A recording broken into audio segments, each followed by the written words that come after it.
Samantala, binabantayan ng Pag-asa ang isang bagyo sa labas ng PAR. Ayon sa Pag-asa, posibleng pumasok ito ng PAR next week at papangalanan itong Kaloy. Patuloy namang umiiral ang ridge ng high pressure area sa northern at central Luzon.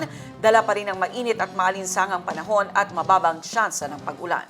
Ang ulat panahon sa report. Sa weather bulletin mula sa Pag-asa, makikita sa ating iWeather Center na binabantayan pa rin ng Pag-asa ang bagyo sa labas ng PAR. Huli itong namataan 2,880 kilometers east ng northeastern Mindanao.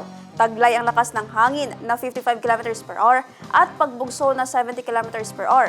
Kumikilos ito westward. Ayon sa Pag-asa, posibleng pumasok ng PAR ang bagyo next week at papangalanan itong Kaloy. Patuloy naman na umiiral ang ridge of high pressure sa northern at central Luzon. Dala pa rin ang mainit at maalinsangang panahon at mababang tsansa ng pag-ulan. At para naman sa magiging lagay ng ating panahon bukas, sa Cotabato City, maglalaro ang agwat ng temperatura sa 24 to 31 degrees Celsius at 80% ang chance of rain.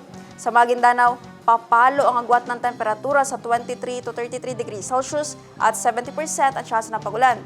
Sa Cotabato Province, maglalaro sa 23 to 32 degrees Celsius ang agwat ng temperatura at 80% ang tsansa ng uulan. 26 to 36 degrees Celsius naman ang magiging agwat ng temperatura sa Davao City bukas at 70% ang tsansa ng rain.